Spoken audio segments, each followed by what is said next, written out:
27 युगों से बह रही है। तो पैसा लेते हैं लोग, पैसा लेके जाते हैं। मैंने सुना है कि लोग उसमें पैसा भी नहीं रखते, सिर्फ 1 रुपया लेके चलते हैं। ऐसा भी होता है? गंगा मैया काली गाय के रूप में आती है और नर्मदा में स्नान पान करती है और सफेद गाय के रूप में वापस जाती है 4 दिन के बाद। वेलकम टू डिकोड विद अनु, आपका स्वागत है। आज हम नर्मदा परिक्रमा के बारे में बात करेंगे। इससे मुझे एक बहुत अजीब कहानी जो मैंने सुनी है, मैं आपसे पूछना चाहती हूँ कि ऐसे सुना है कि जब लोग शुरुआत करते थे परिक्रमा के लिए तो कुछ लुटेरे आके लूट लेते थे। तो ये कहानी कितने हद तक सही है और इसका मतलब क्या है? ये कहानी तो मैं समझता हूँ एक परीक्षा है। अच्छा। भगवान ने जो कुछ व्यवस्था की नर्मदा परिक्रमा जो करने वाले हैं, अभी ऐसा है ना, आजकल तो मैं समझता हूँ 8वीं क्लास तक कोई परीक्षा है ही नहीं, विदाउट एग्जामिनेशन अगले क्लास में जाते हैं। तो उसका एजुकेशन का जो लेवल है, अब उसके बारे में तो अपने कोई चर्चा करने की जरूरत नहीं, मगर आप सब जानते हो। सवाल ये है कि कोई भक्त जब भगवान की जो प्रार्थना कर रहा है, कोई व्रत अनुष्ठान कर रहा है, तो क्या भगवान ऐसे उसको पास करें? कुछ उसकी परीक्षा ले या ना ले? लेना ही पड़ती है। सच्चा भक्त जो है वो भी साबित होना चाहिए और जो झूठा है वो भी साबित होना चाहिए ना।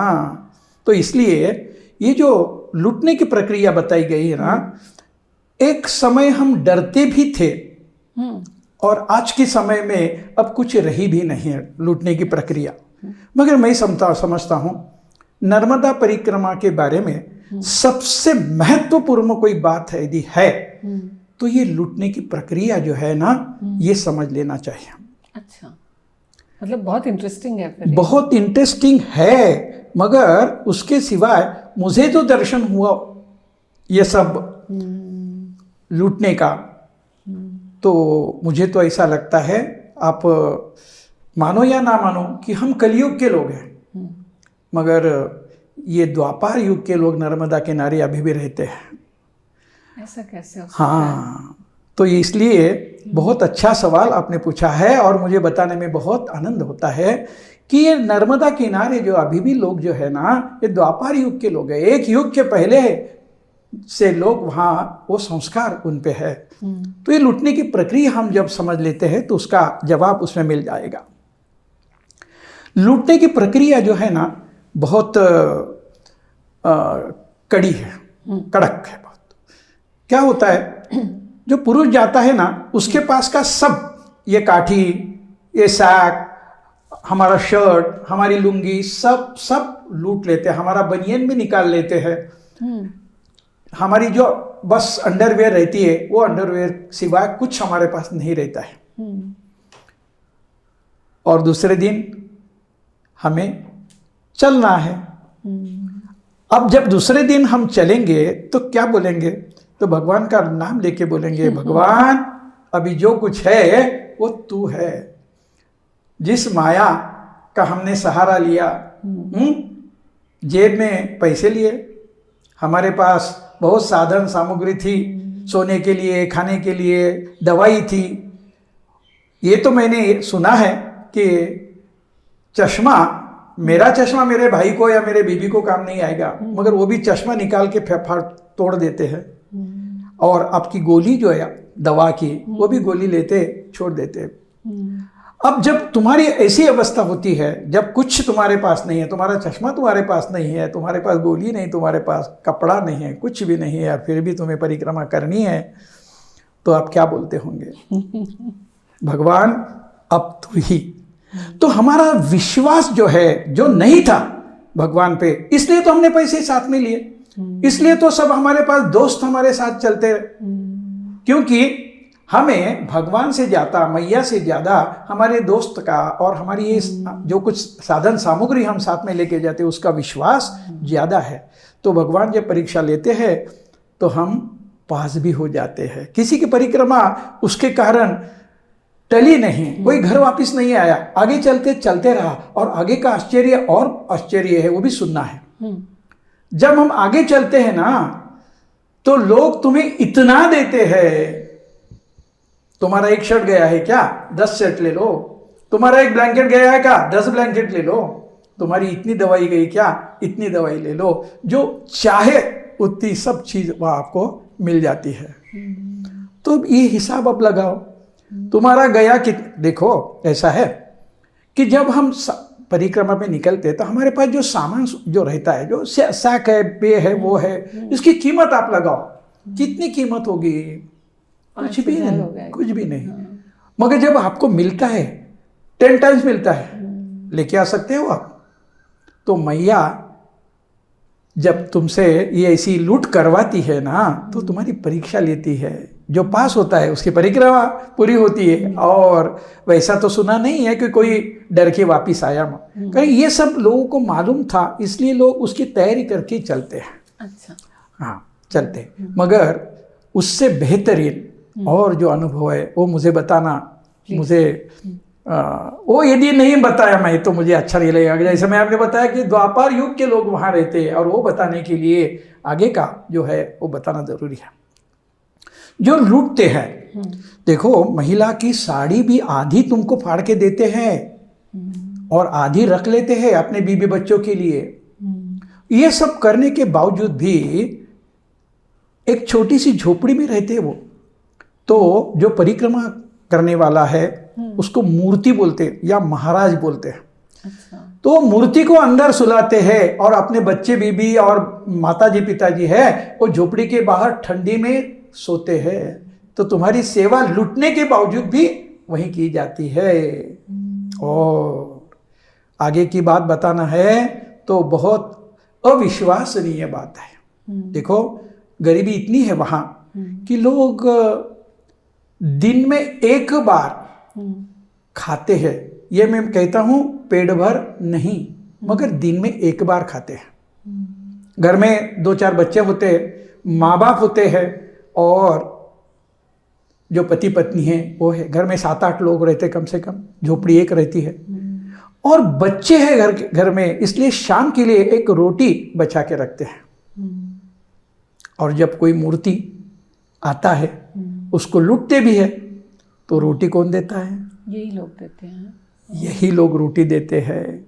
और रोटी देने के बाद आप जब वो रोटी ग्रहण करते हो, क्योंकि आप भी बहुत भूखे हो, 20-25 किलोमीटर चलते आए हो, और वो जंगल जो है बहुत कठिन जंगल है, उसमें जब आपको ये खाना मिलता है तो आप तो खा तो लेते हैं, और उनके जो बच्चे हैं जिनके लिए वो रोटी रखी है वो भी देखते हैं आपकी तरफ।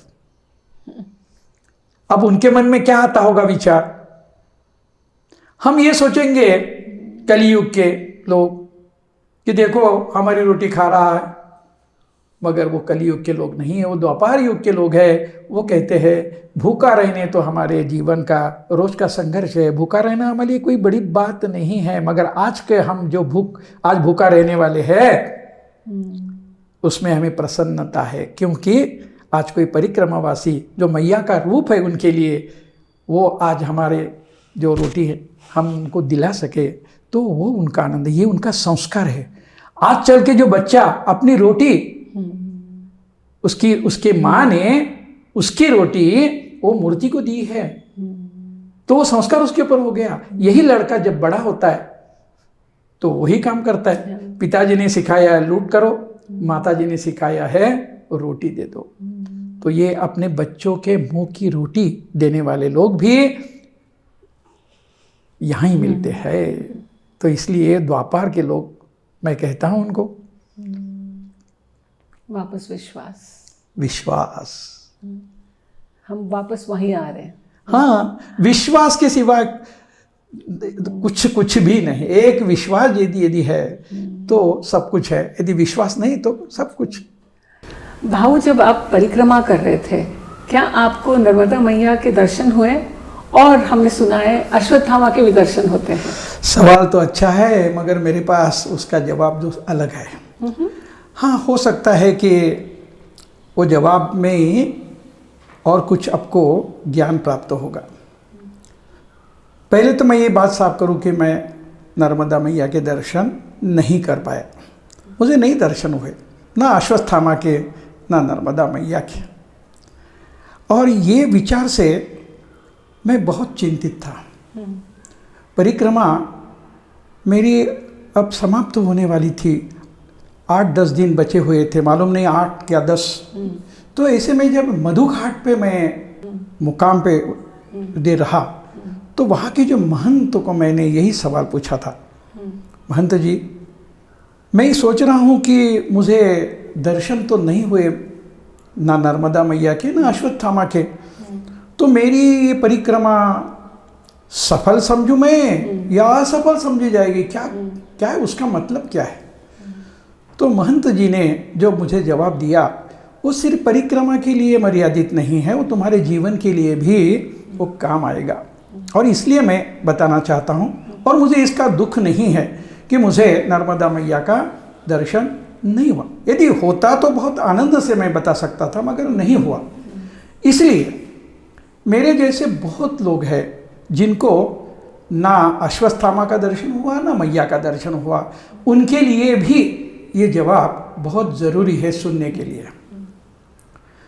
महंत जी को मैंने सवाल किया और उन्होंने मुझे बताया कि देखो, जिनकी तपस्या पूरी होती है उनको दर्शन के लाभ होते हैं। आपकी परिक्रमा यदि पूरी हो गई, यानी जिसको आप सक्सेस बोलते हो गई, तो दर्शन तो आपको हो जाएंगे। जब नहीं हुए, इसका मतलब आपका तप अधूरा है। मगर ये छोड़ भी देना गलत है, तप करते रहना चाहिए। और उन्होंने मुझे 2 बात बताई थी, उसमें की पहली बात ये है कि जब कोई बड़ा सलिया है और उसको तोड़ने के लिए छन्नी हथौड़ा का हम उपयोग करते हैं, एक घाव, दूसरा घाव, तीसरा घाव, ऐसे 15 घाव हमने डाले, फिर भी सलिया टूटती नहीं। मगर 16वें घाव पे वो सलिया टूट जाती है। तो किसी ने ये भी पूछा 16वां घाव पहला क्यों नहीं डाला है भाई आपने? तो ऐसा होता नहीं। तो पहले जो घाव हम डालते हैं वो भी काम के ही है। और ऐसा जब आप करते रहेंगे तो एक दिन सुलिया टूट जाएगी। ये भवबंधन जो टूटना है आपको, और आपको मोक्ष प्राप्ति होनी है, वो होने वाली है। क्योंकि आप घाव डालते रहो। मगर 7वां घाव है तो दर्शन कैसे होगा? 8वां घाव है, बात टूटेगा नहीं, दर्शन नहीं होगा। तो इसलिए उसके लिए नाराज होने की जरूरत नहीं। मैंने और एक सवाल उनको पूछा, मधु घाट था उसका, घाट का नाम। उनको और एक सवाल पूछा, जो 8-10 दिन मेरे बचे हैं परिक्रमा के, मालूम नहीं कितने बचे हैं, तो ये 10 दिन में मैं ऐसा क्या करूं कि मुझे दर्शन हो जाए? तो उन्होंने बहुत अच्छा उदाहरण मुझे दिया और कहा, बेटे ऐसा दर्शन होने के लिए जो है इतनी भी बेसब्री करना गलत है। जब जो घटना घटनी है वो होने वाली है। आपका तब जिस दिन पूरा हो जाएगा, मैया क्षण भर उसके लिए देर नहीं करेगी दर्शन के लिए, मगर आप समझ लो। और उन्होंने अपने बम्बई का, मैं रहने वाला हूँ, मैंने परिचय दिया था उनको। वो दूसरा कुछ पूछते नहीं, आप कहाँ से हो इतना पूछते, आपका नाम पूछते नहीं, आप बाकी कुछ पूछते नहीं, मगर ये ज़रूर पूछते कि आप कहाँ से हो। मैंने कहा था मैं बम्बई से हूँ। तो उन्होंने बताया था ठीक है कि बम्बई में एक हॉस्पिटल है और ये हॉस्पिटल में एक डॉक्टर की जगह खाली हो गई है और इसके लिए एडवर्टाइज उन्होंने दी है और पूछा है, लोगों से अर्जी मांगी है। तो क्या कहा गया कि जिसका क्वालिफिकेशन, जिसकी पढ़ाई MS हो चुकी है और 10 साल का उसका अनुभव है, ऐसे लोगों की जो एप्लीकेशन है वो पहुंचनी है। अब महंत मुझे पूछते आप हो क्या, MS हो आप 10 साल एक्सपीरियंस है? मैं बोला नहीं। तो बोले आपके जैसे अर्जी नहीं करेंगे, मगर ऐसे 100 लोग हैं जो एप्लीकेशन करेंगे क्योंकि वो MS भी है और 10 साल का उनका अनुभव है। मगर बेटे सिलेक्शन किसका होगा? किसी एक का होगा, किसी एक का होगा, 100 लोगों का सिलेक्शन नहीं होगा। उन्होंने ये भी बताया, बेटे याद है ना गीता में भगवंत ने क्या कहा है? उन्होंने कहा है 100 जब आदमी है मनुष्य, उसमें से एक भक्त होता है। 1000 आदमी जब होते हैं, यानी लेडीज और जेंट्स मिलके, तो उसमें 1000 में एक भक्त होता है, और ऐसे 1000 भक्तों में एक भक्त मुझे आके मिलता है। तो इसके लिए घाई करनी नहीं है, उसके लिए क्या करना है? तप करना चाहिए। इसलिए लोग बार बार जो तप करते हैं उसका कारण यही है कि हमारा कौन सा, जो हम घाव डालेंगे ना अभी उसके ऊपर हथौड़ा से, तो हमारा ये कितना है मालूम नहीं, तो ये तो करते रहना है। तो ऐसा जब तक आप करते रहोगे, एक न एक दिन आपको फल उसका मिलने वाला ही है। तो जब से परिक्रमा पूरी हुई तब से मैंने रट लगा के रखा है कि मैं मेरा तप जो है करता रहूं, मैया एक दिन जो है मुझे उसका फल देने वाली है। और ये तो जीवन का सार भी हो क्या ना, आप अपना काम करते रहो, आप अपने भक्ति ज्ञान ये वाले रास्ते पे चलते रहो, जब होना है वो तब होगा, होने वाला ही है। उन्होंने विश्वास दिलाया मुझे कि आज निकल, ये जन्म में नहीं अगले जन्म में हो जाएगा, मगर तपस्या तो आपको करनी ही होगी। विदाउट साधना तपश्चर्या आपको फल मिलने वाला नहीं है। इसी कारण हो सकता है कि लोग दोबारा जाते हैं, कुछ लोग दोबारा परिक्रमा करने जाते हैं, ऐसा हो सकता है। बिल्कुल आपने सही कहा, आपका गेज बराबर है। बार बार परिक्रमा या बार बार वारी जो करते हैं, हाँ, तो इसलिए कि हमें जो तप करना है, जैसे चाय उबालनी है, जब तक 100 डिग्री तक जाता नहीं तब तक उबाली नहीं जाती। वैसे ही जब तक हमारा व्रत या हमारा जो तप पूरा नहीं होता तब तक उसका फल हम जो चाहते हैं वो तप मिलने वाला नहीं है। तो वो तब तक करके रहो जब तक उसका फल मोक्ष जो अपने को चाहिए वो जब तक नहीं मिलता है। तो नर्मदा परिक्रमा बार बार करने का वही कारण है। जो तट पे लोग हैं, और जब जो महाराज आप बोलते हैं उनको महाराज बोलते हैं? नहीं, जो परिक्रमा करते हैं उनको महाराज बोलते हैं या मूर्ति बोलते हैं। जब महाराज और मूर्ति ये जो तट पे गांव है या आश्रम है, हाँ, उन लोगों के पास जाते हैं और वहां पर उन्हें खाना, सोना या आराम करने के लिए जगह मिलती है। तो आपने जब ये अपनी परिक्रमा पूरी की तो आपने इन लोगों की सेवा किस तरह से आगे, how do you want to serve others, क्योंकि आपने अभी बहुत सेवा ली है उन लोगों की, तो आप किस तरह से करना चाहोगे या आप कर रहे हैं? नहीं, ये तो बहुत प्यारा सवाल आपने पूछा है, और इससे नर्मदा परिक्रमा जो करते हैं उनके लिए प्रेरणा इसमें आपके सवाल में है। अच्छा, आपका सवाल का मतलब पहले मैं आपको बताऊं, जो भी कोई परिक्रमा करता है ना, ये अपने दम पे परिक्रमा नहीं होती। मैया का कृपा आशीर्वाद है, मगर लोग जब आपको निवास के लिए जगह देते हैं, खाने के लिए देते हैं, तब आपकी परिक्रमा पूरी होती है। तो इसलिए ज़रूरी ये है कि हमारे तप का बहुत सारा हिस्सा उनके हिस्से में जाता है जिन्होंने हमें मदद की, और मिलनी भी चाहिए। मेरे ये किताब में मैंने लिखा है, माता नर्मदा मैया को मैंने विनती की है, मैया यदि मैं कुछ कर सका, कुछ फल मुझे देना है आपको मेरे तप का, तो पहले वो सब लोगों को आप तब फल दीजिए जिन्होंने मुझे निवारा दिया है, मुझे खाने को दिया है, मेरे लिए मेडिसिन या जो भी मुझे ज़रूरत थी जो उन्होंने पूरी की है। तो मैं ये समझता हूँ पहला हक उनका है, क्योंकि उनके कारण हमारी परिक्रमा पूरी होती है। ब्यूटीफुल। आपने 3 किताबें लिखी, आपको इसकी प्रेरणा ये परिक्रमा के वक्त मिली या उसके मतलब कब, किस दौरान आपने इनका, कब आप गए और ये किताबें आपने कब लिखी? बहुत बढ़िया सवाल है आपका।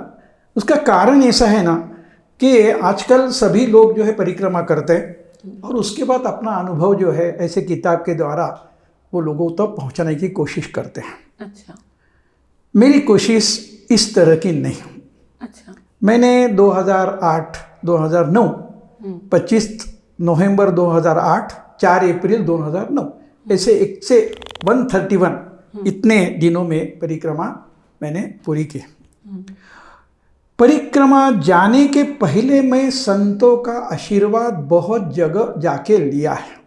अच्छा। एक जगह जब नर्मदा परिक्रमा करने वाले एक बड़े हमारे गुरु मित्र थे, तो उनका एक ठाना शहर में उनका एक कार्यक्रम था नर्मदा मैया का अनुभव कथन का। वो कार्यक्रम को हम गए, उनका आशीर्वाद प्राप्त करने के लिए। उनका सब कार्यक्रम पूरा हो गया, उसके बाद उनका आशीर्वाद लेने जब पहुँचे तो उनका एक रुख अलग सा था। पहले मैं बताऊं, जब उन्होंने नर्मदा परिक्रमा के बारे में जो कुछ उनको कहना है उन्होंने सब अनुभव कथन किया, बहुत अच्छा रहा, सब लोग प्रभावित हो गए। मगर नर्मदा परिक्रमा जब कही जाती है उसके बाद लोगों के मन में सवाल आते हैं, ये ऐसा वो वैसा वैसा। इसलिए बाकी लोग जब कार्यक्रम पूरा हुआ तो सवाल के ऊपर सवाल करते रहे। वो जो हमारे गुरु थे उन्होंने 4 सवाल का जवाब दे दिया और उसके आगे उन्होंने एक ही रट लगा दी कि देखो मेरी किताब है, किताब खरीद कर लो, जवाब आपको मिल जाएगा। मुझे अच्छा नहीं लगा। मुझे ऐसा लगा कि जब मैया की सेवा करनी है ना, तो वहाँ जो सेवा हमने प्राप्त की है, जिनके भरोसे हमने परिक्रमा पूरी की, उनका आदर्श सामने रखना चाहिए ना। यहाँ तो 4 सवाल के बाद 5वां सवाल जो है पूछने को, उसका जवाब देने को हमारे गुरु तैयार नहीं थे। मुझे बड़ा दुख हुआ और मन में मुझे ऐसा लगा कि मैं ऐसी एक किताब बनाऊं कि आपके मन में जो सवाल आते हैं ना, कोई भी परिक्रमा जाता है ना तो सवाल लिमिटेड ही रहते, मगर अपने अपने सवाल रहते हैं, सब्जेक्ट लिमिटेड रहते। ये समझो कि आपके मन में 25 सवाल है और दूसरे के मन में 25 सवाल है, तो उसमें 23 काम कॉमन रहते हैं, इनके 2 अलग रहते होंगे, तो टोटल कितने हो गए आपके 25 और उनके ज़्यादा 2 27। ऐसे सब मिलके सवाल कितने होंगे? ज़्यादा 50 60 70 सवाल हो सकते, उससे ज़्यादा सवाल नहीं हो सकते। तो मैंने नर्मदा मैया को प्रार्थना की थी, मैया मुझे और कुछ सेवा करने का मौका मिले ना मिले, मगर लोगों के मन में जो सवाल आते हैं ना उसका सीधा सीधा जवाब मैं लोगों को दे सकूं। अब मैंने उसके लिए क्या किया, वो कार्यक्रम में जितने सवाल पूछे गए थे, जितने सवाल मेरे मन में आए थे, और मैंने 13 किताबों का अभ्यास किया है। उसका उसमें नंबर सब डिटेल दिया, कौन से किताबों का अभ्यास किया है। वो जब मैंने पढ़ी किताबें तो कौन से सवाल मेरे सामने आ गए, तो लोगों के सवाल, मेरे सवाल, और वो किताब पढ़ने के बाद में निर्माण जो जितने सवाल होते हैं, सवाल 90 सवाल हो गए। तो ये सब सवालों का जवाब आपको देना ही चाहिए। इसलिए मैंने ही किताब जब मैं तैयार करने की माँ के तरफ, नर्मदा मैया की तरफ प्रार्थना की, मैया ये काम मुझे करना है, लोगों को मन में आया हुआ जो भी सवाल है उसका जवाब किताब में मिलना चाहिए। और दूसरी बात, वही बात हो गई ना कि मेरा किताब खरीदी करो, तो ये बात मैंने रखी नहीं। अच्छा, ये बात मैंने बिल्कुल रखी नहीं है। मैं लोगों को ये कहता हूँ, और मैंने करके ये व्रत बोल के स्वीकार किया है मैंने। आपने सवाल पूछा इसलिए मैं बता रहा हूँ, मुझे कोई उसमें मेरा बड़प्पन बताने का कोई नहीं, उसमें बड़प्पन है ही नहीं, ये तो सेवा है। कोई भी कभी भी कौन सा जो चाहे वो सवाल मुझे कर सकते हो, कभी भी। लोगों को मैं ये बताया, आप रात को 12 बजे भी आप सवाल करेंगे तो मैं उसका जवाब आपको दूंगा, जो नर्मदा मैया के बारे में हो। यही मेरी, क्यों तो ये तो कितनी मामूली सेवा है। वहाँ के लोग अपना सब कुछ देते हैं, उसके जो अनुभव है रे उनके पास के, वो सब अनुभव देख के ऐसा लगता है कि हम कुछ भी नहीं करते। सेवा क्या बोलते हैं उसको, वो सेवा हम कुछ नहीं करते, हम तो सेवा का नाटक करते हैं। तो मुझे ऐसा लगता है कि कोई भी नर्मदा परिक्रमा के बारे में सवाल पूछे, मैं मेरा भाग्य समझता हूँ यदि उन्होंने सवाल मुझे पूछा तो, और मैं कोशिश करूँगा उनको उनका पूरा समाधान जब तक नहीं होता तब तक मैं उनको जितना मुझे मालूम है उतना मैं उनको बताऊं। यही मेरी नर्मदा मैया की सेवा है। किताब कोई खरीदी करे ना करे, और आजकल तो तीनों किताब में से एक ही किताब बाजार में उपलब्ध नहीं है, क्यों तो ये किताब का कोई हिसाब मैं रखता नहीं, और एक बार अपने जेब से प्रिंट करवाए, लोगों को बांटे, कुछ बेचे, और उसके बाद कभी वो मार्ग से वापस मैंने मुड़ के देखा नहीं। तो ये ओरिजिनल कॉपीज है। अब वो एक ही इतनी 3 कॉपीज मेरे पास रही, इसलिए मुझे दिखाना में भी संकोच होता है, क्योंकि कोई पूछे कि हमें ये किताब चाहिए तो मैं उनको नहीं दे सकता हूँ। सिर्फ एक बात मेरे पास अभी भी है कि किताब नंबर 2 जो है, तो अभी वो मैं आपको थोड़ा डिटेल पूछने जा रही हूँ। हाँ। तो अभी एक किताब का नाम है श्री नर्मदा दर्शन। हाँ, ये मेरा तीसरा किताब है। हाँ, तो ये दूसरा किताब है। ये है आख्यान, और ये एक है श्री नर्मदा परिक्रमा अंतरंग नीचे। सो श्री नर्मदा परिक्रमा अंतरंग, ये 3 किताबें हैं जी। पहली कौन सी किताब आपने लिखी? वही ये वाली। हाँ, अंतरंग, नर्मदा मैया का अंतरंग, जिसमें 90 से ज़्यादा सवालों का वहाँ जवाब डायरेक्ट दिया है। सवाल पूछा गया है, उसके नीचे जवाब दिया। एक कौन सा भी पेज आप पढ़ के देखो तो आपको एक सवाल जवाब सारे क्वेश्चन आंसर है। ओके। और इसमें ये भी लिखा है कि दिवस 108 मतलब 108वां दिन, इसके बारे में तो हर एक की डिटेल्स लिखी है। लेफ्ट साइड लिखा है दिन में मैं कितना चला, कौन से गांव, और राइट साइड में लिखा है जो मुझे कुछ सुनने को मिला है, देखने को मिला है, कोई सत्संग हुआ, उसके बारे में जो है राइट साइड में। यहाँ चलते चलते और चालता चालता ऐसा उसमें कुछ उसका वाक्चाल लिखी है। ठीक है, इसमें तो क्वेश्चन आंसर्स हुए हैं, और हर एक दिन के बारे में आपने लिखा है। जैसे आपने बोला लेफ्ट में आपने दिन, और आपने दिन में क्या किया, या कुछ फोटोग्राफ्स भी हैं इसमें, है ना? तो वो आपने ये वाली फर्स्ट किताब। सेकंड किताब आपकी? सेकंड किताब का मतलब ये है कि उसमें भी बहुत सारा, पहले नंबर की किताब है उसमें से बहुत सारा उसमें मैटर है। अच्छा। मगर पहली किताब जो है जिसको परिक्रमा करनी है उसके लिए पहली किताब है। अच्छा।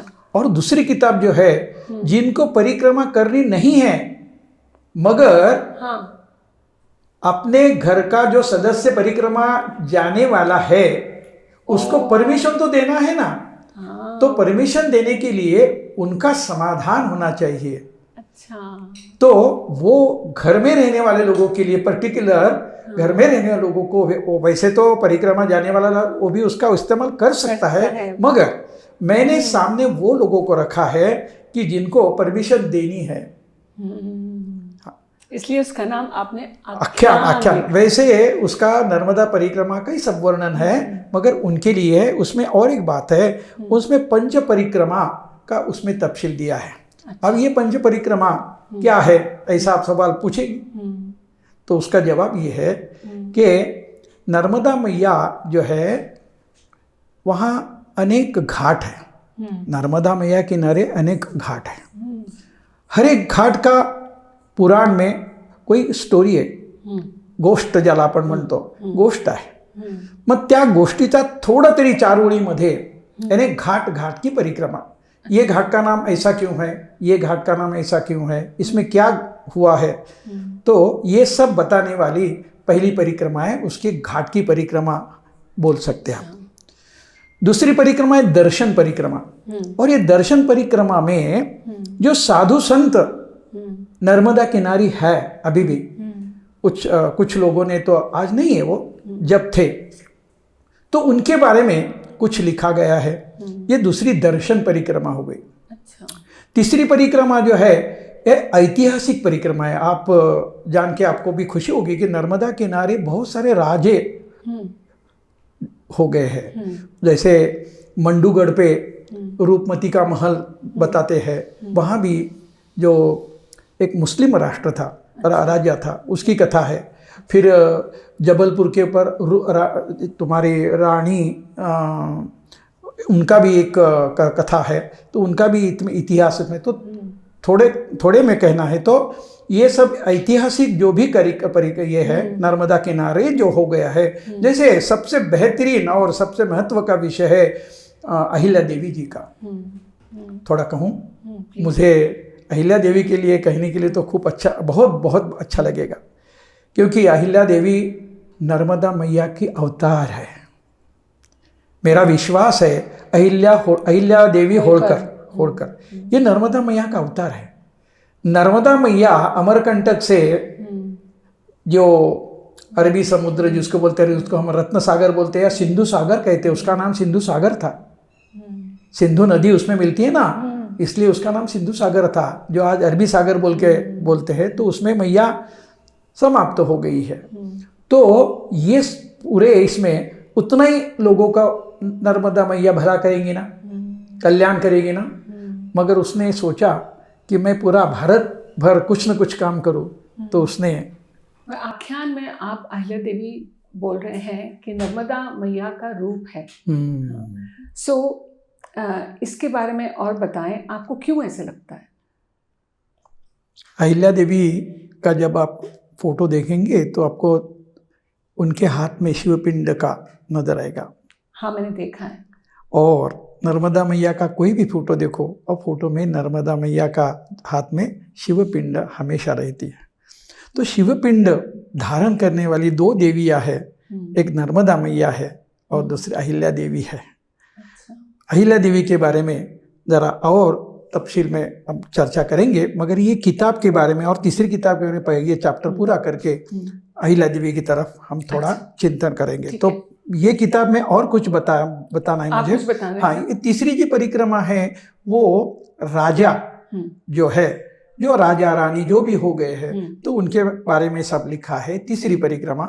चौथी परिक्रमा जो बताई भूगोल की, यानी हम कैसी बस से या पैदल परिक्रमा करते, कौन से गांव लगते, कितना उसका अंतर है, इसके बारे में भी चौथी परिक्रमा है। और पांचवी परिक्रमा जो है वाहन परिक्रमा है। अभी वाहन में भी कोई साइकिल पे जाता है, कोई मोटरसाइकिल पे जाता है, कोई बस से जाता है, कोई विमान से भी जाता है। विमान की परिक्रमा भी पांचवी परिक्रमा में उसमें बताया गया है। इसलिए पंच परिक्रमा के साथ आख्यान, और ये घर के लोग जो परवानगी अनुमति देते, हाँ परमिशन देते, उनके लिए उनको सेटिस्फाई करना है ना, तो इसलिए बहुत बढ़िया है। सो पहली वाली बुक में आपके 90 क्वेश्चंस हैं, 90 क्वेश्चन आंसर्स है ना, और हर एक दिन में आपने लेफ्ट में क्या वो दिन का दिनचर्या और फिर आपने क्या किया स्केड्यूल वो किया है।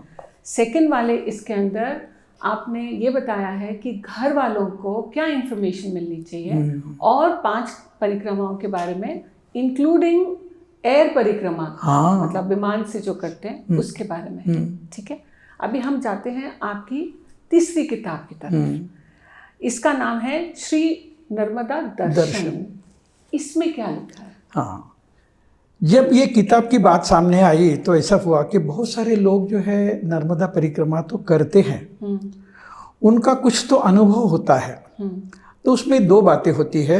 अनुभव छोटा रहता है, उसके लिए तो कोई किताब नहीं बनती। एक छोटा सा 2 या 3 पेज का उनका उन्होंने एक लेख लिख दिया तो उनका काम होता है।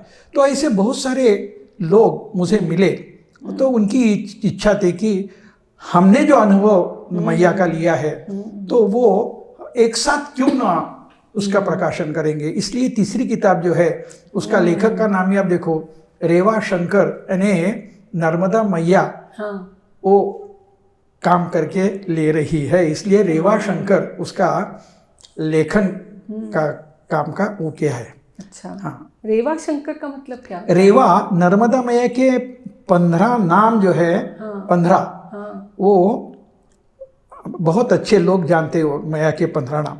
उसमें एक नाम है रेवा। हाँ, तो आपने बोला है कि माँ ने खुद ही ये बुक, हाँ, जो उनके कृपा से, हाँ उनके कृपा से हुआ, इसलिए मैंने रेवा शंकर यानी मैया का नाम दिया, जो मेरे नाम या किसी का नाम देने से अच्छा।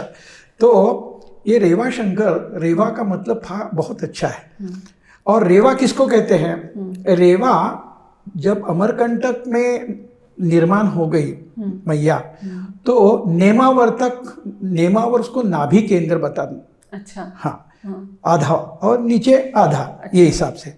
तो उसका जो रूप है मैया का, तो छोटा रूप है पहले, और छोटा रूप भी है, और जैसी छोटी लड़की हंसते खेलती बागड़ चलती है ना, तो इसलिए रेवा का आनंद नाम वही होता, मीनिंग वही होता है। अच्छा। हंसने वाली, खेलने वाली छोटी बच्ची। तो इसलिए नर्मदा मैया का रेवा, और रेवा का आनंद, नर्मदा का मीनिंग तो आपने जाना होगा, नर्म आनंद, जो नर्म ऐसा आनंद सबको देने वाली, जेंटल, हाँ, हैप्पीनेस देने वाली नर्मदा। तो नर्मदा, रेवा, ये सब उनकी ही नाम है। इसमें से एक दो एक्सपीरियंसेस किसके होंगे तो बताइए। मेरे पत्नी का एग्जाम्पल आपको बताऊं क्या? मुझे अपने बारे में कुछ बताना अच्छा नहीं लगता, मगर पत्नी के जो उसमें उन्होंने लिखा है, तो मुझे ऐसा लगता है कि वो मैं बताऊं, चलेगा? हाँ बिल्कुल चलेगा। और आप वो बताने से पहले बताएं कि आप जब परिक्रमा करके वापस आए, उसके बाद वो गई या फिर आपने और एक परिक्रमा की, किस तरह से था? हाँ, तो पहले उसका जवाब देता हूँ और बाद में मेरे पत्नी ने क्या लिखा है वो बताता हूँ। जब मैं परिक्रमा कर रहा था, तो बहुत सारे जो महंत है, ऋषि है, वो मुझे पूछते थे कि आप अकेले क्यों हो, बीबी साथ क्यों नहीं है? तो उनके पूछने का दो और मतलब भी थे। अच्छा। एक मतलब ऐसा था, तुम्हारी बीबी चल बसी है क्या? हाँ, समझ गए। हाँ, और दूसरा कारण, बीबी से झगड़ा करके आएगा कर गया। हाँ, यानी संसार से जब मन लगता नहीं तो कोई परिक्रमा उठाने वाले होंगे। तो उन्होंने 2 जगह मुझे पूछा कि आप अकेले क्यों परिक्रमा कर रहे हो?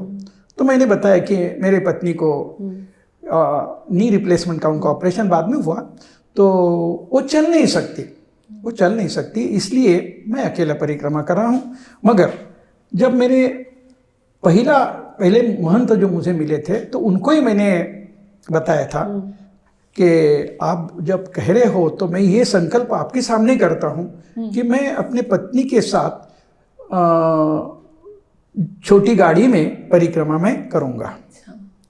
तो 1 साल के अंदर पत्नी के साथ, और हमारे एक चिन्मय मिशन के महाराज, उनकी माताजी, हमारे राम भाऊ, उनकी पत्नी, और हमारे और एक मित्र, ऐसे 7 लोग छोटे जीप में परिक्रमा हमने उठाई और परिक्रमा पूरी की है।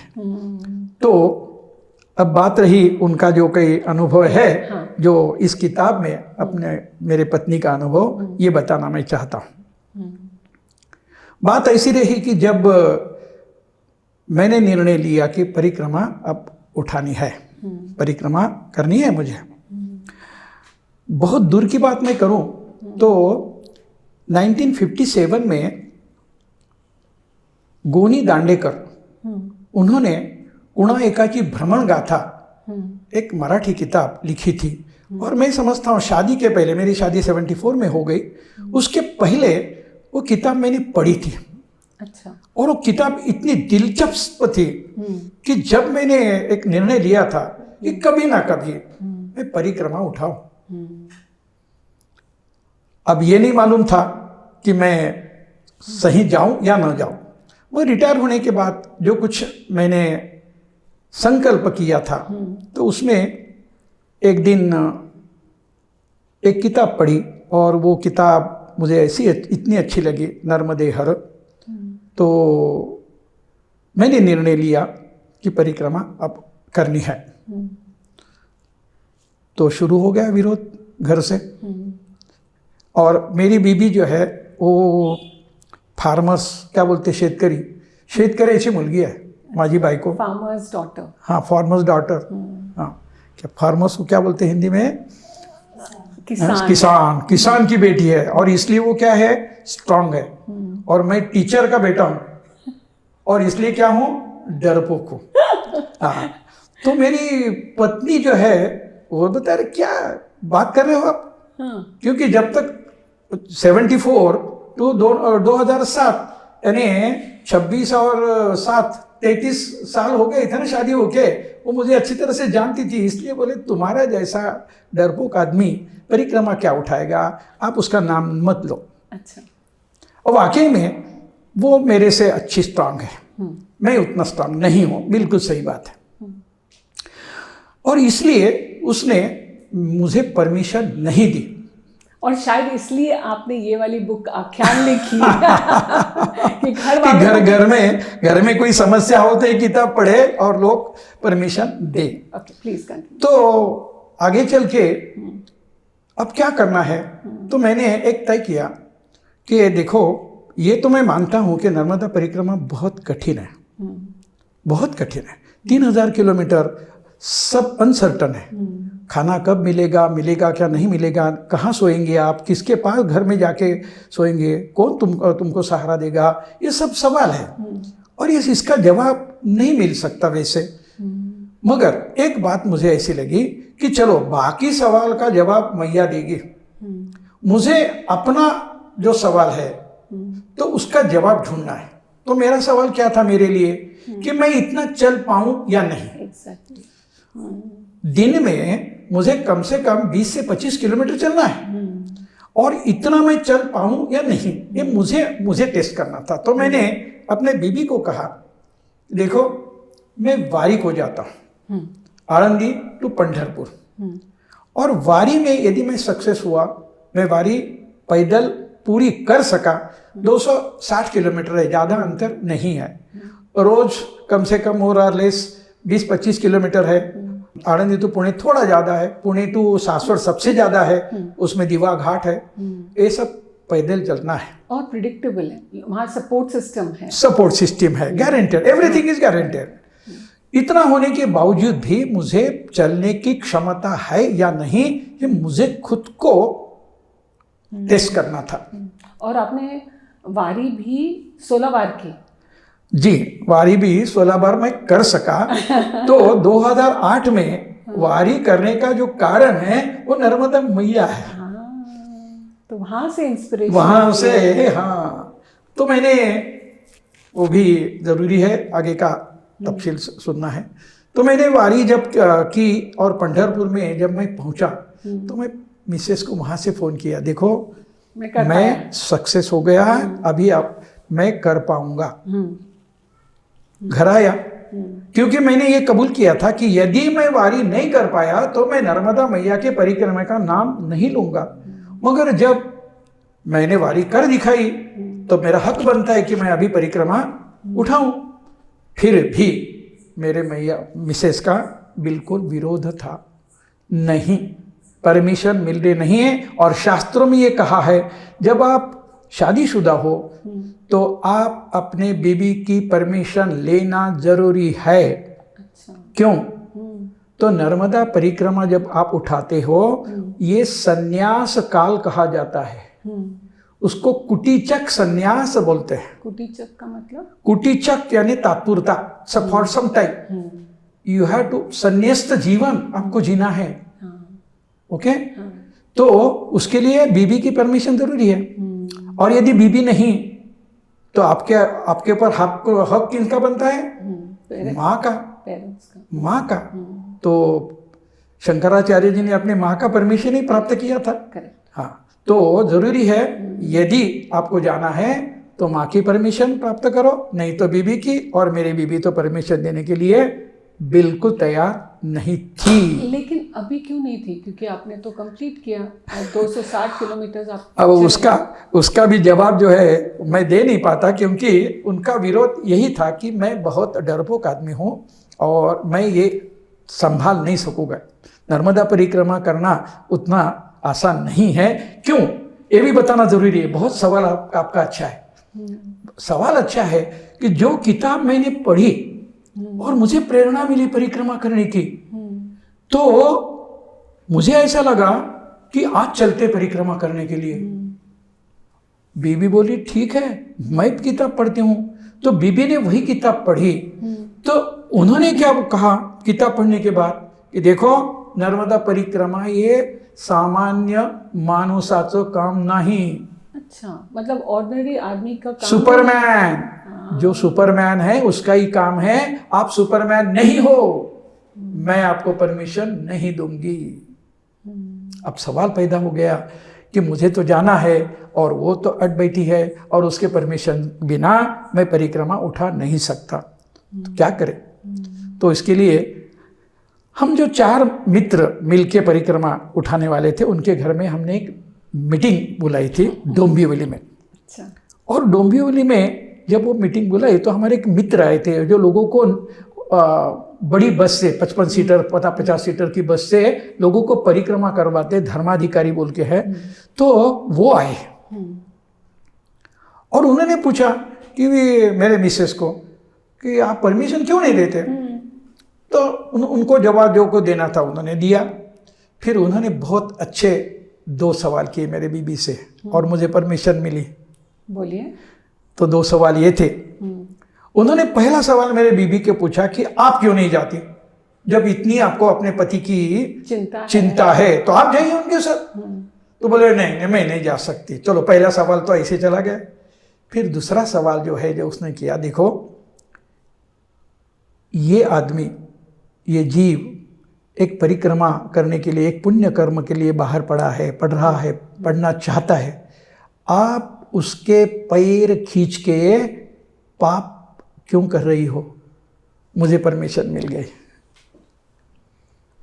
तो मुझे ये अनुभव जो उन बाकी लोगों की तरफ मिलना चाहिए, लोगों को भी मिलना चाहिए, समझना चाहिए कि परमिशन देना भी जरूरी है।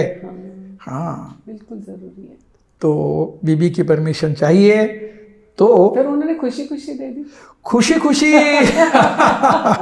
चलिए, मालूम नहीं उनका अनुभव इसमें क्या है, वो क्या बोलती हैं। ये वाला जो नहीं, ये मैंने जो अभी टॉपिक बताया वो सब इसमें लिखा है उन्होंने? हाँ, इसलिए लिखा है अच्छा। कि बाकी लोग जो है ऐसे अड़ंगा न डाले, लोगों को परमिशन दे, इसलिए उन्होंने लिखा है। हाँ, मेरा जैसा मत करो, पाप हो जाएगा। हाँ, इसलिए वो उसमें लिखा है उन्होंने। और किसी का एक्सपीरियंस आप बताना चाहेंगे? एक्सपीरियंस तो अब ऐसे है, बहुत सारे एक्सपीरियंस है उसमें। एक और किसी हाँ है ना। यहाँ पुणे के उदय जोशी है, तो उन्होंने वाहन से पहली परिक्रमा की थी, बाद में उन्होंने पैदल परिक्रमा की। बहुत अच्छा, उन्होंने किताब भी उसके ऊपर लिखा है। तो उनका भी इसमें एक लेख है। तो उसमें ये बताते कि मैया जब तुम्हारे साथ होती है तो कैसा अनुभव आता है। तो उनके गाड़ी के बारे में, उनको बहुत ऐसी गाड़ी फेल हो गई या कुछ पंक्चर हो गया, ऐसा कुछ तो है, उन्होंने लिखा है। तो उसके बारे में उन्होंने इतने आश्चर्यचकित अनुभव उसमें कथित किए हैं। उसके बाद उनको प्रेरणा हुई कि अरे जब हम बस में जा रहे तो इतना अनुभव मैया दे रही, तो पैदल क्यों न करे। तो उन्होंने बाद में पैदल परिक्रमा की है। भाऊ, आप जब परिक्रमा कर रहे थे तो आपको कठिनाइयाँ आई होंगी, आई थी कि नहीं? बिल्कुल आई होंगी। हाँ, कठिनाइयाँ तो आती ही है। और आपने उसको किस तरह से ओवरकम किया? मैं तो ये कहूँ कि मैंने ओवरकम किया, ये कहना ज़रा अच्छा नहीं लगता। क्यों? तो मुझे ऐसा लगता है कि हमारे साथ मैया हमेशा रहती है।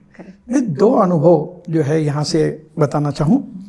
पहला अनुभव ऐसा है कि मैंने आपको बताया कि हमें डर लगता है। नर्मदा परिक्रमा ये उठानी है तो अकेले जाना चाहिए, अकेले परिक्रमा उठाना चाहिए। मगर हमको डर लगता है, इसलिए हम 4 लोगों को साथ लेके जाते हैं। हम 4 लोग यहाँ से निकले थे। उसमें से 2 लोग आफ्टर 32 डेज एक घर गया और एक आगे गया। 2 बिछड़ गए, रहे 2। अब ये 2 हम 71 डेज तक, 71 दिन हम एक साथ थे। जबल सॉरी, आगे गया का मतलब? आगे गया यानी परिक्रमा करने के लिए गया, क्योंकि उसको जल्दी परिक्रमा करनी थी, इसलिए वो आगे गया और एक घर गया। तो 2 बचे। हाँ, 2 बचे। अब एक घर जो गया उसका भी एक किस्सा है। अच्छा। हमारे किसी के पास फोन नहीं था, मोबाइल नहीं था, मगर जो घर गया वो औरंगाबाद का रहने वाला था और उसके पास मोबाइल था। तो हमसे जो कुछ संपर्क होता था तो उनके फोन के जरिए से, मतलब अभी आपके पास मोबाइल फोन भी नहीं रहा। हाँ, वो मित्र भी नहीं रहा। तो हमेशा के जैसे घर वालों ने उनको फोन किया, उनको लगा ये साथ होंगे, मगर वो पहुंचा था औरंगाबाद। तो फोन औरंगाबाद गया और औरंगाबाद में जब फोन गया तो ये कहने लगा कि देखो आफ्टर 32 डेज, देखो ये बहुत तकलीफ की बात है, मैं घर आया हूं और तुम्हारे पति को तुम जल्द से जल्द घर लेके आओ। ये बड़ी एक दिन रुको नहीं, एक दिन रुको नहीं। पहले तो आपको परमिशन नहीं मिल रही थी, मुश्किल से आपको परमिशन मिली। और अभी ये समस्या है ना, इसके ऊपर कैसा हमने कुछ निकाला होगा तो मैया की कृपा है। तो क्या हुआ, बीबी बहुत परेशान हो गई। बीबी बोलना नहीं, पत्नी बोलना चाहिए। हाँ, क्षमा करें। हाँ, पत्नी। तो पत्नी ने मेरे लड़का जो है उसको जनरल बोगी का टिकट निकाल के मुझे ढूंढने के लिए नर्मदा किनारे भेजा। इमीडिएटली उसी दिन रात को, उसी रात को वो ऐसा रेलवे में लटक के और मुझे वापस लेने के लिए।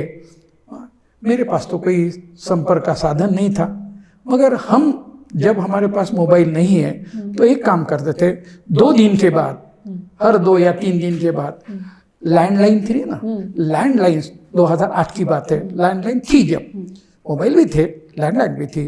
तो लैंडलाइन से हम बोलते थे कि हम यहाँ हैं, बस मजे में हैं। उनको विश्वास नहीं हुआ, मगर मैं कहाँ हूँ अंदाज इसका उनका आया और मैया की कृपा से मेरा लड़का मुझे मिलने महेश्वर आया। वहाँ मुलाकात हो गई, उसने मुझे देखा, उसने मुझे बताया कि क्यों आया है करके, मगर उसने जब देखा कि वो जो हमारा औरंगाबाद का मित्र है वो जो कह रहा है ऐसी कोई बात नहीं है, तो उसने आपको जिक्र नहीं किया कि आप चलो? नहीं किया। उसने देखा कि एवरीथिंग इज ओके, क्योंकि परिक्रमा में जो कष्ट हमें करना है, जो कठिनाइयां हमारे सामने आती है, उसके सिवा और कुछ ऐसा नहीं है कि मैया की परिक्रमा खंडित करके घर लेके जाओ, ऐसी कोई परिस्थिति नहीं है। उसने खुद देखा, मगर उसने एक बात कही, देखो तुम्हारे लिए मैं ये मोबाइल लाया हूँ, ये मोबाइल तुम्हारे साथ रखो। तो आफ्टर 35 और 38 डेज तो वो मोबाइल तब तक मेरे पास नहीं था, उसके बाद मेरे पास था। तो ये छोटी घटना मैया की कृपा से मेरा संकट टल गया। परिक्रमा पूरी होनी थी मैया की कृपा से, इसलिए संकट टल गया। और एक छोटी सी बात है, और उसके बाद मुझे एक अच्छा अनुभव शेयर करना है। और आप आगे बढ़ने से पहले एक प्रश्न और है मेरा इसी के अंदर, कि काफ़ी सारे लोग जो पैदल चलते हैं उनमें से कुछ लोग शूज़ या चप्पल पहन के नहीं चलते, नंगे पैर, है ना, वो परिक्रमा करते हैं। ऐसे क्यों करते हैं? ऐसा है, ये अनुष्ठान है। अनुष्ठान करने के लिए हम जब मंदिर की प्रदक्षिणा करते हैं तो पाँव में चप्पल रखते क्या? नहीं रखते। तो ये ऐसी परिक्रमा है। अब उसके बारे में मैं आपको 2 बातें बताना चाहता हूँ। क्यों? तो मैं वो गुनहगार हूँ कि मैंने सैंडल पाँव में रख के परिक्रमा की है। अच्छा, तो गुनहगार हैं आप? बिल्कुल। मुझे तो ऐसा लगता है कि कोई ज़रूरत नहीं थी, इतना शरीर का जो है ना सुख का नहीं करना चाहिए। आज मुझे ऐसा लगता है कि मैं समझो नहीं चलता था, विदाउट चप्पल नहीं चलता, क्या होता था, होती थी परिक्रमा, हो सकती थी। मगर फिर भी आपको 2 एग्जाम्पल बताता हूँ मैं।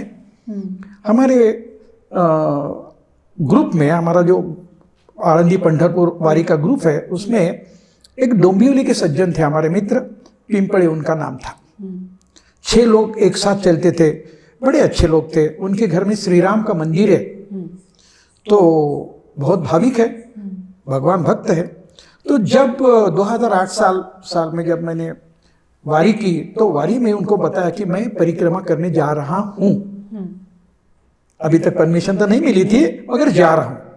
तो उसने बताया क्या क्या होता है, कैसे होता है। तो उसमें ये बात आई थी, और उसने ये बताया कि जब शास्त्रों में लिखा है कि चप्पल पहन के नहीं जाना, आप कैसे जा रहे हो? मैं बोला मुझे माफ करो, मैं चप्पल पहन के परिक्रमा कर रहा हूँ। वो बोला देखो, मैंने शास्त्रों को उल्लंघन करके मुझे चप्पल पहन के परिक्रमा करनी नहीं, इसलिए मैं नहीं आता। बात तो उनकी बराबर है।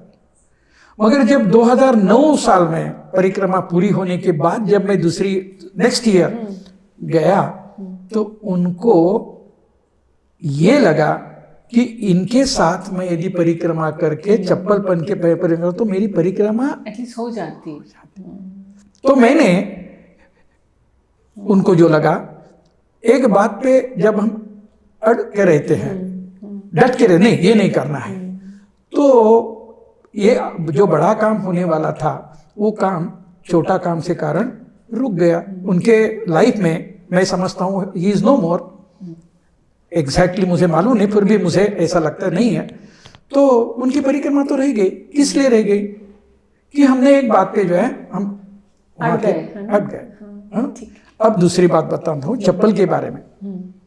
जब हम परिक्रमा करते करते एक जब आए थे, तो वहाँ संतोष जी महाराज हमें मिले। वो गांव में संतोष जी महाराज के आश्रम में हम भोजन करने गए, तो उनको हमने ये हमारा दुख बताया। देखो हमें आदत नहीं है और हम चप्पल पहन के जा रहे हैं, तो ये हमारा पाप मैया स्वीकार कर लेगी। तो उन्होंने बहुत अच्छा जवाब दिया है, वो मुझे आपको कहना है। देखो आप चप्पल पहन के जाओ या ना जाओ, मगर आप जब परिक्रमा करते हो, ये परिक्रमा में आप जब ये हरभरा रहता है ना, हरा हरा, हाँ, बिना परमिशन बिना पूछे ऐसा आप खेत में जा रहे हो, सामने लग रहा है, ले गए और खाना शुरू कर देंगे, तो चप्पल पहने से वो पाप ज्यादा बड़ा है।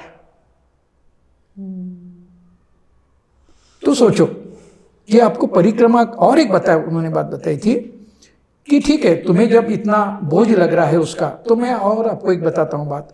पूरी परिक्रमा आपकी पूरी हुई तक आप एक नियम करो तुम्हारे लिए कि किसी भी कारण जो परिस्थिति तुम्हारे सामने आएगी उसमें आप झूठ ना बोले। होता है कभी कभी कि परिक्रमा के दरमियान हमें झूठ भी बोलना पड़ता है, तो उनका ये कहना है कि आप चप्पल पहनो, मगर कुछ नियम ऐसे करो कि जो तुम्हारे चप्पल का जो तुम्हें जो दुख लग रहा है, जो तुम्हें पाप ये जैसा लग रहा है, वो जरा उसका ग्रेविटी जरा और कम हो जाएगी। हाँ, इसका मतलब ये भी हुआ कि हमारी ऑडियंस जो जाना चाहती है जी, और अगर वो कोई बात से चप्पल मैं पहन के अगर मैं नहीं जाना चाहती, मतलब मैं चप्पल पहन के ही जाना चाहती हूँ, तो भी आप प्लीज कंटिन्यू करें। हाँ, ये ऐसा नहीं है कि चप्पल पहनो नहीं पहनो में आप अटक जाओ ना, और आप परिक्रमा ना करो, ऐसा नहीं होना चाहिए। बिल्कुल सही। और उसके लिए मुझे ऐसा लगा कि जब मैं आळंदी से पंढरपुर पैदल चप्पल डाल के जब चला हूँ, तो नर्मदा परिक्रमा करते समय, वैसे तो दोनों में फर्क जरूर है, फिर भी कि मैं यहाँ जब चप्पल पहन सकता हूँ, तो वहाँ मेरी चप्पल जो है माता को माफ कर देंगे, मुझे माफ, इसलिए मैं क्लियर। सबसे इम्पोर्टेंट बात है, ये नहीं जरूरी आप चप्पल पहनो या ना पहनो, जरूरी ये है कि आप परिक्रमा करो, ये ज्यादा इम्पोर्टेंट है।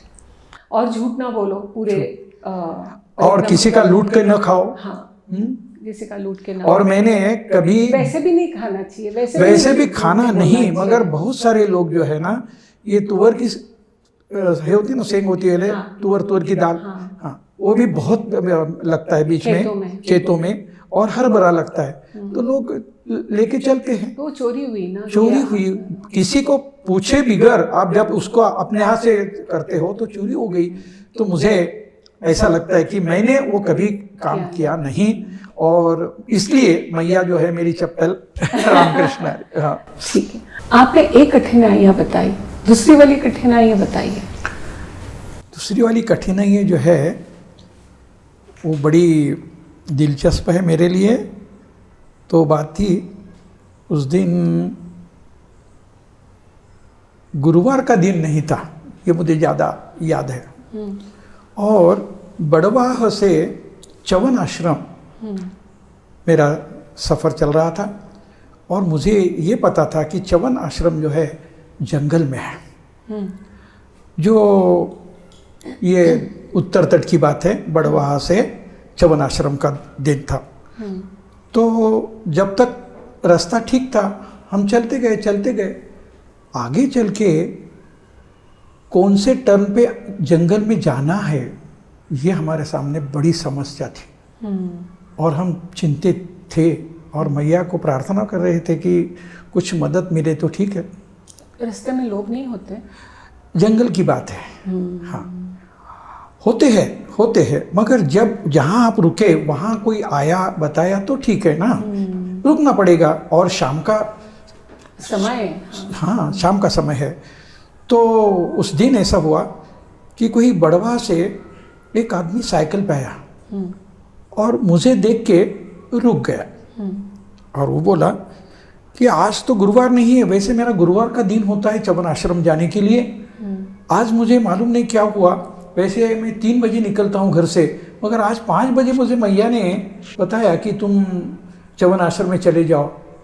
तो मैं निकला, मुझे मालूम नहीं क्या कारण है करके। तो मुझे भी अच्छा लगा, क्योंकि मुझे चवन आश्रम ही जाना था और वो चवन आश्रम की बात कर रहा था। तो मैं उनको ज़रा ऐसा पूछ रहा था कि आप जा रहे हो, साइकिल पे हो, तो क्या करेंगे आप? नहीं बोले, मैं तुम्हारे लिए आया हूँ, तुम्हारे लिए आया हूँ, यानी मैं साइकिल पे नहीं जाने वाला हूँ, मैं तुम्हारे लिए, मुझे मालूम नहीं क्या हुआ, मगर तुम्हारे लिए आया हूँ और तुम्हारे साथ चलूँगा। तो जब हम मुड़ गए और वहाँ से चवन आश्रम का रास्ता कम से कम 2-2.5 किलोमीटर, तो मुझे ऐसा लगा उस दिन यदि मैया ने वो शख्स को नहीं भेजा होता तो शायद उस दिन बड़ी, मालूम नहीं मैया की क्या इच्छा थी, मगर वो बराबर आश्रम में हमको उन्होंने पहुँचा। मुझे पक्का याद है कि वो आश्रम हम नहीं ढूंढ सकते थे, ऐसी अवस्था थी, कोई आजू बाजू को कोई आदमी दिए था ही नहीं, क्योंकि शाम हो गई थी, तो अपने घर चले जाते, पहुंचते घर। ऐसे इसमें जंगल में कोई मिलना, और वो भी उसका दिन नहीं था, तो ऐसी समस्या बहुत आती है, मगर मैया जो है उसकी बस कृपा यदि है तो सब कुछ चले जाता है। तो मुझे एक बात बताइए कि आपको क्यों नहीं लगता कि यही अश्वत्थामा था जो आया था और आपको वहाँ ले गया, कि अश्वत्थामा आके कुछ ऐसे काठी लेके ऐसे मैजिक करने वाले तो नहीं होते? इतना बढ़िया सवाल आपने पूछा है, जो मैं भूल गया हूँ। मधुघाट का जब मैंने आपको अनुभव कथन किया हूँ, तब महंत ने मुझे ये भी बताया था कि देखो, तुम ये मत समझना कि अश्वत्थामा या मैया तुम्हारे सामने तुम जो सोचते हो वो वेश में आएगी, अश्वत्थामा उसी तरफ से आएगा। और क्या? हाँ, ऐसा कभी होता नहीं। तो जरूरी ये है कि जो भी आया होगा तो शायद वो अश्वत्थामा भी होगा। मैं समझता हूँ मैं जो बताने का जो मेरे से रह गया था वो आपने पूरी कर दी, कमी थी वो आपने पूरी कर दी। और शायद यही लास्ट जो आपके आयरन रॉड पे जो 16 वाला, 16वां बराबर, शायद यही होगा, क्योंकि हम बहुत बिल्कुल सही, सोचते हैं। बिल्कुल सही। देखो ना, मैया ने भेजा, वो आपको 2-2.5 किलोमीटर लेके गए। हाँ। आपको वहाँ जाना था, वो बंदा को वहाँ जाने की जरूरत ही नहीं थी, तो यही होगा। बिल्कुल सही, बिल्कुल सही। You have corrected me. अच्छा, आपका एक अच्छा अनुभव मुझे बताना है। हाँ, सुखद वैसे तो इतने अनुभव अच्छे हैं, और मुझे ऐसा लगता है कि ये जो वहाँ के छोटे बच्चे भी है ना, वो तुम्हें मदद करने के लिए बहुत तत्पर होते, बहुत तत्पर होते। उनको मालूम है कि जब कोई भी अपने गांव में आता है तो उसकी मदद करना उनके संस्कार में है। बहुत सारी बातें हैं, मगर एक अलग सा अनुभव मैं आपको बताऊं तो शुक्ल तीर्थ जो भड़ोस शहर है उससे आगे एक 15 किलोमीटर है। अच्छा। और वहाँ बहुत सारी कथा है, मगर उसको लग के मंगरोर बोल के एक गाँव है, और उसमें ज्योति बेन, बोनी बेन वहाँ रहती है। अच्छा। और हमें ऐसा लगता है कि मैया बार बार किसी रूप में आती और कुछ काम करती है। वो ज्योति बेन की जैसी शायद मैया हो हमारे लिए। तो अब उनकी जो कहानी है, मेरा जो अनुभव है उस दिन का, मुझे ऐसा लगा, हम जब गए तो मैं चाय नहीं लेता था। एट द एज ऑफ 68 मैं चाय नहीं लिया, और ये बात तो उसके पहले 10 साल। तो हम 4 लोग थे, तो उन्होंने चाय लाई, तीन लोगों ने चाय लिया, मैंने चाय नहीं लिया। मैं बताया मैं कॉफ़ी लेता हूँ, तो उन्होंने कॉफ़ी बाद में लाई, और मेरे हाथ में जब वो दे रही थी तो मैंने यह अनुभव किया है कि ये मेरी बड़ी बहन, सगी बड़ी बहन जिस प्रेम से मुझे कॉफ़ी देंगी, वो कॉफ़ी वो ज्योति बेन ने मुझे दी। अब उनका आगे का जो समाचार है वो भी बहुत अच्छा है। उनके घर में 100 साल की परंपरा है, ये इसको बोलते सदावर्त, सदावर्ती की। तो जब हम वहाँ पहुँचे तो 3 बज रहे थे, तो उन्होंने कहा कि आप शाम को यहीं रुक जाओ, खाना यहीं खाओ, निवास यहीं करो। हम जल्दबाजी का क्या मतलब है तो समझ में नहीं आता। वो जब नर्मदा मैया की परिक्रमा पूरी होती तब समझता है कि हमने जल्दबाजी बहुत जगह की। तो जल्दबाजी में हमने उनको बोल दिया, देखो मैया हम आगे चलते हैं, क्योंकि आगे का आश्रम कम से कम और 7-8 किलोमीटर है, और इतना हमारा चलना अभी बाकी है आज का, तो हमें आगे जाने दो। वो बोले ऐसा मत करो, कम से कम हमारे घर का आप खाना लेके जाओ। तो दोनों बहनों ने हमारे सामने 4 लोगों के लिए खाना बनाया, पूरी और भाजी। हम क्या करते, हम कलयुग के लोग हैं ना, हम क्या करते, किसी को खाना देना है, वैसे तो देना है बोलो तो सोचेंगे, ऐसी बात होती है, इतना तो नहीं होता, प्रॉम्प्टली नहीं होता है। चलो ठीक है, तैयार किया, तो डिस्पोजेबल जो अपने पास होते हैं, तुम्हारे पैकेट्स होते हैं, डब्बा होता है, जितना हो सके उतना हम वही ढूंढते, नहीं तो प्लास्टिक के बैग में उनको पूरी भाजी बांध के देते हैं। हमारे सामने उन्होंने 4 डब्बे प्लास्टिक जो उसको पैक किया होता ब्रांड न्यू, 4 डब्बे उन्होंने निकाले, उसमें 2 दिन की पूरी, 1 दिन की भाजी, उसमें सबके साथ डाल दिए और हमारे हाथ में डब्बा दे दिया। हम बेवकूफ़, हम क्या समझते हैं, हमें ऐसा लगता है कि हमें इसकी ज़रूरत नहीं। मैं खुद की बात कर रहा हूँ, तो मैंने कहा ज्योति बहन मैं तो ये डब्बा लेके जाऊँगा, यानी अनाज जो आपने बनाया है ना ये सब लेके जाऊँगा, मगर डब्बा आप रखो, किसी और को देने को काम आएगा, मुझे डब्बे की ज़रूरत नहीं है, मैं पूरी भाजी लेके जाता हूँ। तो उन्होंने बताया देखो आप डब्बा लेके जाओ, किसी और को दे देना। मैं बोला और किसी को आप दे सकते, बोले आप ऐसा मत कहो, क्योंकि यहाँ कभी कुछ कम नहीं पड़ता। यहाँ आने वाला हर जो मूर्ति है, महाराज जो परिक्रमा करने वाला है, वो सबको हम दे सकते हैं, 100 साल से दे रहे हैं, किसी को कभी कम पड़ता नहीं, आप उसकी चिंता ना करो। जब दूसरी बार हम बीबी के साथ, हमारे बीबी नहीं पत्नी के साथ, हाँ पत्नी के साथ हम छोटी गाड़ी से उनके घर पहुंचे। तो हमारे रामभाव मित्र ने उनको कुछ पैसा जो है ना देने की कोशिश की, बोले नहीं। तो यहाँ नर्मदा किनारे ये जो सदावर्त बोलते हैं, यानी आप उनके द्वार पे जाके खड़े रहो, आपको ज़रूर भरपेट खाना मिलेगा। किसी के पास चाय मिलता है, किसी के पास बाल भोग मिलता है, नहीं नाश्ता मिलता है, जो भी कुछ आपको चाहिए, किसी को ब्लैंकेट चाहिए, किसी को कपड़ा चाहिए, किसी को कोई डब्बा चाहिए, जो भी आप चाहिए वो सब मिलता है।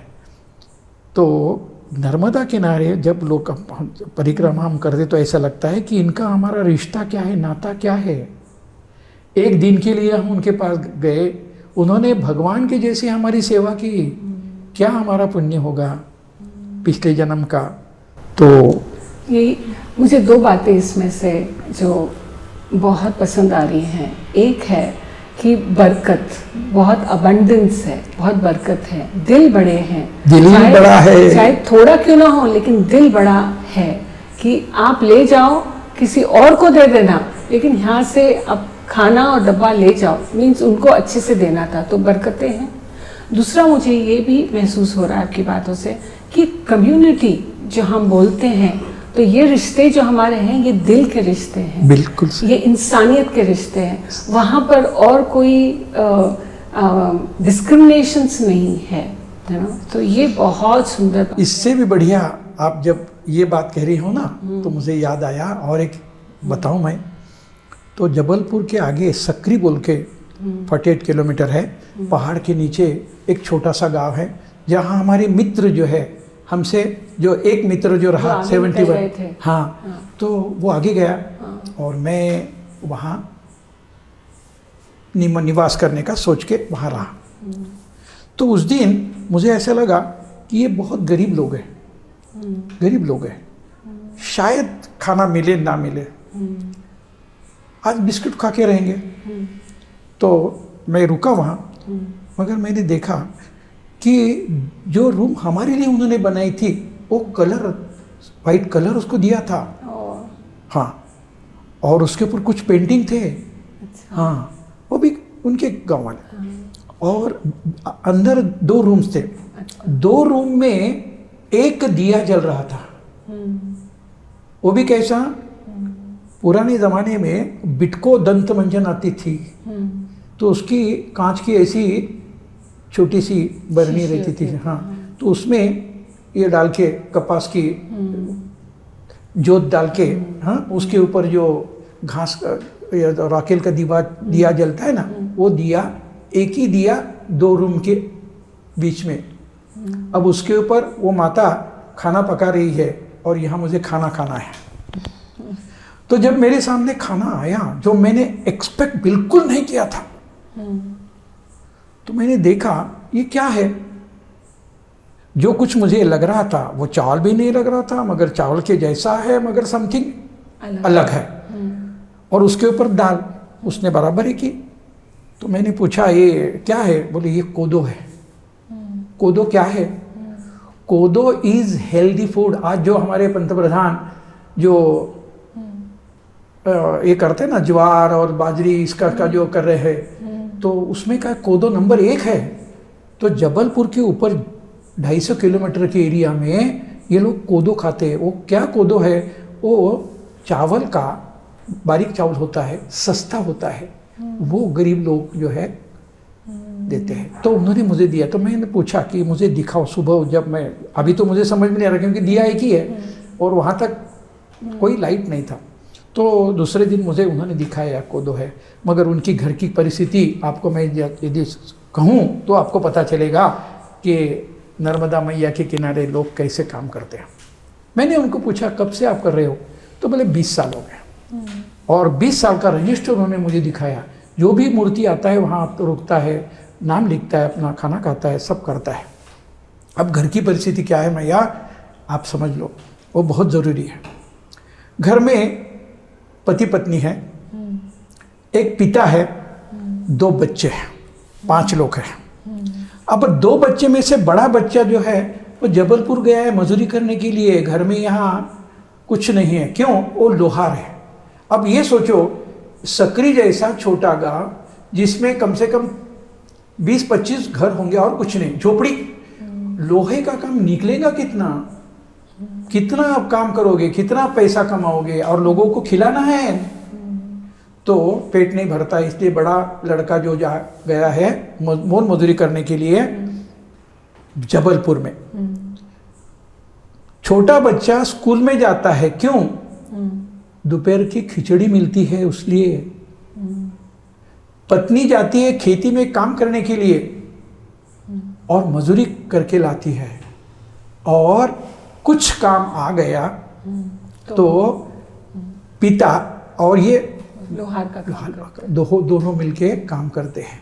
अब मुझे बताओ, मेरे जैसा शहर का आदमी जब उनके घर में गया तो अमीर कौन हुआ, वो या मैं?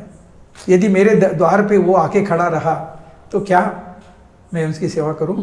मुझे लगता है कि नहीं, ये लोग जो है द्वापर। मुझे लगता है कि नर्मदा परिक्रमा करना बहुत ज़रूरी है ताकि हम ये सीखें।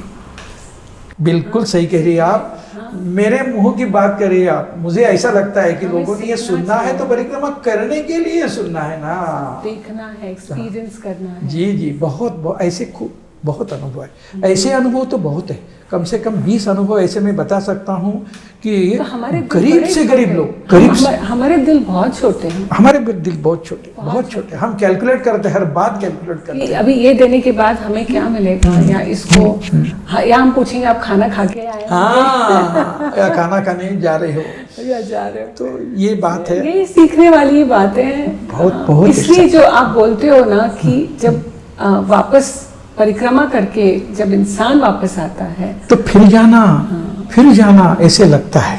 परिक्रमा करते समय, उस दौरान में और बाद में जब पूर्ण हो गई, आप खुद में क्या बदलाव देखे? बदलाव होना तो बहुत ज़रूरी है। यदि बदलाव नहीं हुआ तो मैं समझता हूँ किसी को अश्वत्थामा का दर्शन हुआ या नहीं हुआ, नर्मदा मैया का दर्शन हुआ नहीं हुआ, इससे ज़रूरी ये है कि जो बदलाव परिक्रमा करने के बाद या परिक्रमा दरम्यान होने चाहिए वो बहुत महत्व के है। आपका सवाल मुझे बहुत अच्छा लगा। अब उसका जवाब ये है कि नर्मदा मैया जो वर्णन किया है पुराणों में, पुराण वेद वर्णिते विरक्ति भक्ति पुण्य दे, वो क्या क्या देती है? हमें भक्ति भी देते हैं। भक्ति यानी जब भगवान के प्रति हम प्रेम करते हैं उसको भक्ति कहते हैं, और आदमी के प्रति हम जब प्रेम करते तो उसको प्रेम बोलते हैं। तो आदमी के प्रति प्रेम करना चाहिए, और वैराग्य देने वाली नर्मदा मैया है। तो सवाल यह है कि वो दे रही है, आप कितना ले रहे हो?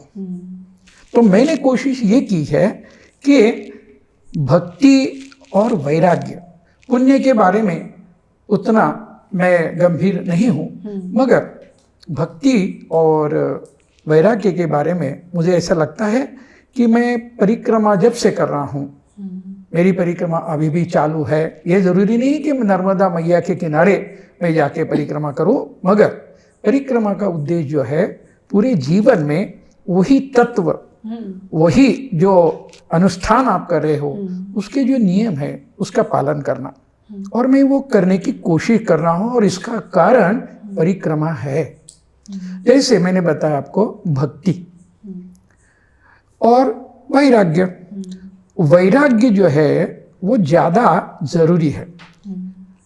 आपको भागवत कथा जो पुराण है उसके बारे में आप जानते होंगे। तो ये भागवत पुराण क्यों कहा गया है? उसका कारण ये है, भक्ति ज्ञान के बिगर अंधी है और वैराग्य के बिगर वो लंगड़ी है। ये कहा गया है, और ये अनुभव आने के बाद भागवत पुराण कहा गया, ताकि जो भक्ति हो वो अंधी ना हो, और वैराग्य के बिना भक्ति होती नहीं। इसलिए ज्ञान और वैराग्य उसके साथ चलना चाहिए तो भक्ति होती है। तो अभी देखा हमने, मैया क्या देती है आपको? भक्ति भी देती है और वैराग्य भी देती है। तो ये वैराग्य जो है, यानी हमारा जो संसार है इसके प्रति हमारी आसक्ति कम होना चाहिए, हमारी ज़रूरतें कम होना चाहिए। तो आपकी ज़रूरतें कम हुई? बिल्कुल सही आप कह रही है, ज़रूरतें कम होना चाहिए।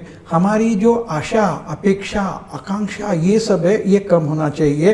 एक्सपेक्टेशन लेवल कम होनी चाहिए, एक्सेप्टेंस लेवल बढ़नी चाहिए। जब हमारी एक्सेप्टेंस लेवल बढ़ती है तो एनी सिचुएशन में हम संतोष रहेंगे, समाधान हमें प्राप्त होगा। मैया यही सिखाती है। परीक्षा में दरमियान बताने के लिए तो बहुत कुछ है, मगर एक एग्जाम्पल मैं आपको बताता हूँ। एक जगह मेरे पास नेपाल के एक साधु थे, उनका नाम प्रपन्न था, प्रपन्न। और एक जगह ऐसा हुआ कि शाम का समय था, 2 दिन मेरे साथ थे वो थे, तो शाम का समय था। एक जगह मैंने हमारा जो बिस्तरा है जोड़ दिया, हमने जो जैसी है वैसी परिस्थिति में स्वीकार करना है। तो हमारे प्रपन्न जी बाजू के मंदिर में गए, वो जगह ज़्यादा अच्छी थी, और उन्होंने कहा कि भाऊ अपन वहाँ जाएंगे। मैंने नम्रतापूर्वक उनको कहा, देखो मैंने आज तक अपनी जगह कभी बदली नहीं, जो मुझे जगह मिली है ना वो मैया की इच्छा है, और आज मुझे इसी जगह जो मुझे मिला है उसमें संतोष मुझे लगना चाहिए, इसलिए मुझे कोई आपत्ति उसका कहीं ना इससे बेटर है। अरे बेटर का क्या भाग है, इसका कोई चिंता करने की जरूरत नहीं, जो है वही अच्छा है। मगर उसका आग्रह था, इसलिए मैं पूरी परिक्रमा में एक ऐसा दिन आया कि मैंने अपनी जगह उनके कारण बदल दी। अब बात ऐसी हुई, वो मुझे आग्रह कर रहे थे और मैया को तो ये मंजूर नहीं। उनका वही महंत ने, मंदिर के महंत में, उन्होंने इतना अपमान किया। उन्होंने जब खाना आया तो खाना नहीं खाया। हमारे जो मित्र थे उन्होंने खाना नहीं खाया। तो मैंने उनको बताया, आपने भूल की, मैया जो देती है ना बस वही उस दिन का जो है ना उसमें समाधान आपको लगना चाहिए। आपको नहीं लगा इसलिए आप यहाँ आए और आपने देखा क्या। तो मैं बाजार में गया और जो भी मिलता है 2-4 बातें, पपाया जैसा, कुछ गुड़ और कुछ सेंगदाना फली, ऐसा कुछ तो लाया, और उसमें हम दोनों ने ग्रहण किया और रात ऐसी चली गई, क्योंकि उनको इतना जो अपमान वो सहन नहीं कर पाए। तो कहने का मतलब ऐसा है कि परिक्रमा जब आप करते हो तो आपके हिस्से में मैया ने आज के दिन जो डाला है, वो खाने की बात हो, रहने की बात हो, चलते समय आपका जो भी अनुभव है, वो सब मैया की कृपा समझ के उसका स्वीकार करना चाहिए। और ये स्वीकार करने की जो आदत है, मुझे ऐसा लगता है कि परिक्रमा जब से मैंने शुरू की, मेरा जो को स्वीकार करने का जो फैक्टर है वो डबल हो गया है। अब उसके बाद की बात करें तो ऐसी बहुत सारी किताबें और अन्य भी किताबें लिखी है मैंने मैया के सिवाय। तो हर किताब में मैंने अभी अपना नाम भी अपने को डालना नहीं है, श्रेय नहीं चाहिए। वैराग्य यानी मुझे क्या लगता है, क्या अच्छा लगता है, मेरा मान कहाँ मिलता है, सम्मान कहाँ मिलता है, पैसा कहाँ मिलता है, ये कहाँ मिलता है, वो कहाँ मिलता है। तो कहने के लिए तो बहुत है, मगर उसमें खुद की तारीफ होगी, इसलिए मुझे आगे उसके कहने में संकोच आता है। मगर ये मैंने कोशिश की है कि बहुत सारी किताबें बना के मैया के भरोसे पे लोगों को प्रसाद बोल के हमने बांट दी है। और ये मुझे ऐसा लगता है कि जिससे कुछ अपेक्षा नहीं लेने की, बस इस भाव से जो आप काम करेंगे तो मुझे ऐसा लगता है कि वो मैया की सेवा में। नर्मदा मैया की जो देन है वो है वैराग्य, और वैराग्य से जीव का कल्याण होने वाला है। वही जब आपको पैसा देता है, समृद्धि देता है, बाल बच्चा देता है, स्टेट देता है, नाम देता है, तो व्यवहारिक ये जो ये जग है इसमें आपका भला जरूर हो जाएगा, मगर इससे आपका कल्याण नहीं होगा। अध्यात्म में निवृत्ति और प्रवृत्ति ऐसे 2 शब्द हैं। ये भौतिक प्रगति के लिए प्रवृत्ति कारण है, और वैराग्य के लिए निवृत्ति जरूरी है। निवृत्ति का मतलब क्या? निवृत्ति यानी इस दुनिया का जो भी है उससे दूर रहना, ये निवृत्ति है। नहीं चाहिए, कुछ भी नहीं चाहिए। तो वैराग्य जब आप धारण नहीं करोगे तो आध्यात्मिक जो हमें आगे जाना है प्रगति नहीं हो सकती उसके बगैर। तो इसलिए मैया की जो देन है वो ज़्यादा बेहतर है। और मैया ऐसी क्यों देती है, तो उसका वर्णन पुराणों में जो, जैसे मैं आपको कहा कि वो पुण्य, भक्ति और वैराग्य देने वाली है और इसलिए उसकी परिक्रमा जो है हमें करना है। नर्मदा मैया ये तपोभूमि है और ये तप की सिलसिला जो है इतने पुरान काल से यहाँ चालू है। तो नर्मदा किनारी हम जब जाते हैं, हम भी हमने जो थोड़ा उसका अनुभव लिया है एक परिक्रमा करके, तो मुझे ऐसा लगता है कि जितना हमने कुछ किया है उससे डबल से ज़्यादा हमें फल उसका मिला है। तो मुझे ऐसा लगता है कि ये फल मुझे मिला तो जो भी जाएगा उसको भी मिलने वाला है, इसके ऊपर मुझे पूरा यकीन है। इसलिए मैं सबको यही प्रार्थना करूं कि आप अपने जीवन में नर्मदा मैया का पैदल परिक्रमा करने का ये तप आप पूरा करो और आपको मैया का कृपा प्राप्त आप पे हो जाएगी। नर्मदा मैया की जय। नर्मदे हर नर्मदे हर हर नर्मदे हर हर हर। आप यहाँ आए, बहुत खुशी हुई। आपने इतना सारा इन्फॉर्मेशन पूरे परिक्रमा के बारे में दिया, इसके बारे में हमारी ऑडियंस इनको भी बहुत खुशी होगी। आपको जो भी जानकारी नर्मदा परिक्रमा के बारे में चाहिए ये पॉडकास्ट में आपको मिलेगी। आपके जो भी चैलेंजेस हैं, ये बुक्स भी हैं, आप इनको भी पढ़ सकते हैं और इसके बारे में आप जानकारी लेके आपके फैमिली मेम्बर से भी परमिशन लेके उसके बारे में भी बुक है। और लोगों के जो एक्सपीरियंसेस हैं उसके बारे में भी ये बुक है, तो आप ज़रूर पढ़ें और आप ये नर्मदा परिक्रमा पूर्ण करें। जैसे भी आपसे हो वो अपने स्ट्रेंथ के हिसाब से आप करें, ये आपसे विनती है। नमस्कार, थैंक यू। मैं आपको थैंक यू का जवाब ऐसे नहीं दूंगा। अच्छा, हाँ, मैं ये कहूँ कि आप हमारे लिए मैया ही हो और नर्मदा मैया का जो भी गुणगान यहाँ हम कर सके और इसके लिए जो हमें अवसर आपने प्राप्त कर दिया, इसलिए मुझे बहुत आनंद हुआ। इसलिए आपका थैंक यू नहीं, हमारा थैंक यू है, क्योंकि ये मैया क्या ये सब कार्य है और मैया की कृपा से चलता है। तो उसका जय जयकार करेंगे और रुकेंगे। जय नर्मदे नमामि देवी नर्मदे। नर्मदे हर हर नर्मदे हर हर। जय नर्मदे नमामि देवी नर्मदे। नर्मदे हर हर नर्मदे हर हर। नर्मदा मैया की जय।